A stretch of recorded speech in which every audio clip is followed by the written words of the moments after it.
Hey, it's Kyle Leon here. Vince called and asked me to do a short video for you today talking about the 3 techniques that I personally use with success to help pack on lean muscle without fat. So, I'm going to stay within the most important topic of all when it comes to physique development. This topic, of course, is nutrition. Now, you've probably heard a million times that nutrition is by far the biggest factor in how you look. You've probably heard sayings like abs are made in the kitchen and you can't out-train a bad diet. And the reason why you've heard these sayings are because they're true. If you ask any fitness model or bodybuilder what the most important factor is in how you look, that's exactly what you'll be told. Now, I'm a nutrition guy and I can talk nutrition with you for hours, but what I want to do today is cover the main topic that I feel will benefit you the most with the information I can give you. This topic is called systematic nutritionism. This just means optimizing our nutrition to maximize muscle without fat. Now, when we're trying to build muscle without fat, you've undoubtedly heard about protein. And yes, I understand protein is important, okay? Protein is the building block of muscle, and protein is important to keep high regardless of whether or not you're trying to build muscle or lose fat. But getting your ideal protein intake down, and fat intake down for that matter, is not challenging. You're going to be able to accomplish that fairly easily. What is a little bit of a different story, though, is your carbohydrate intake. Now, keeping that in mind, let's dive into 3 techniques of systematic nutritionism. 1. Carbohydrate capitalization. This technique is used with a lot of success by many people. Basically, this technique involves structuring the majority of your daily carbohydrates around your workouts, pre and post-workout. If you're looking for a rule of thumb, I would go 70-30. That means 70% of your daily carbohydrates should be consumed throughout your pre and your post-workout window. The other 30% preferably would come first thing in the morning. 2. Somatify your nutrition. This just means adjusting your nutrition to your somatotype. Body type is another word for somatotype, and you might have heard of the 3 basic body types by now, which are ectomorph, mesomorph, and endomorph. All of the different body types that you haven't heard of do play a difference. You see, on that pendulum of ectomorph, mesomorph, and endomorph, in between there are many different variations of body types that a lot of people have not talked about yet, and only some of the higher world-renowned nutritionists and sports nutritionists are identifying the way these different body types react to different nutrients, especially carbohydrates. Carbohydrates tend to affect the different body types in a more drastic manner than other macronutrients. So keeping that in mind, I'd like to give you a few tips that might help you maximize lean muscle gains without fat, even though I don't know you or your body type.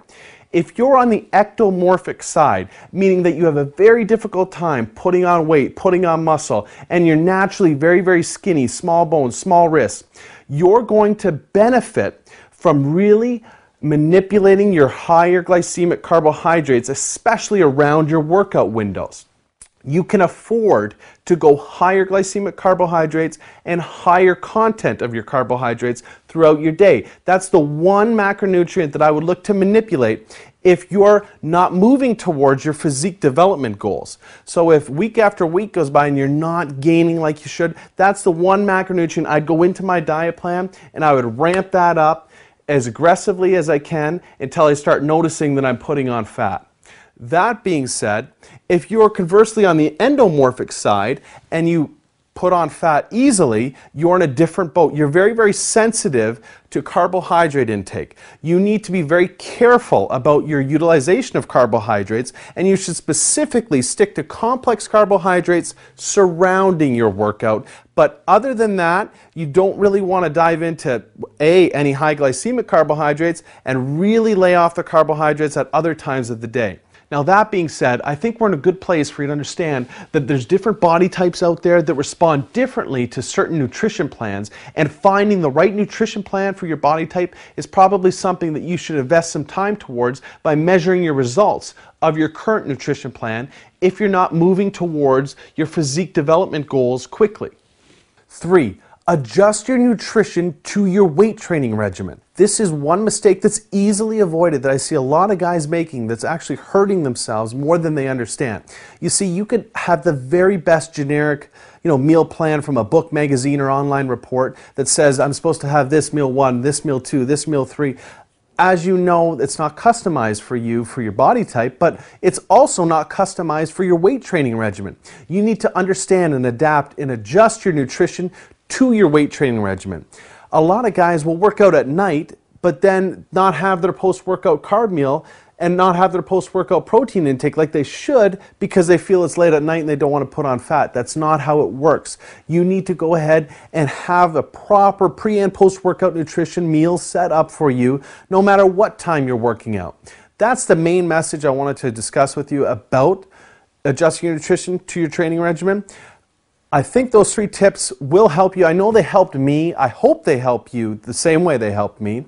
With all of that being said, the last piece of advice that I want to leave you with is this. Go ahead and measure your results no matter what plan you're on, no matter what training or nutrition plan you're on. Everybody's different. This is why some of the best pro bodybuilders and fitness models hire professional nutrition and training coaches to adapt the programs to them. You can't just blindly follow something if it's not working for you. Your job is to measure your results and adjust accordingly. The nutrition tips that I've given you today, I think will help you go into your plan, your nutrition plan, and adjust some things to see if that makes a difference if you're not already experiencing the results that you want. But the idea is, make sure you measure your results. After a few weeks, if it's not working, change. We're all about evolving and changing and learning what's best for our particular bodies, our training schedules, and our work schedules, our life. Everything needs to be adjusted for what's best for us. You can't blindly follow something and just hope that one day it's going to start working for you. I think that I don't want to sound like a preachy or anything like that, but this is important stuff to me that when I learned it really helped, and I hope that I was able to help you in any way that I could. Thank you very much for your time. I hope that was helpful, and we'll talk to you soon.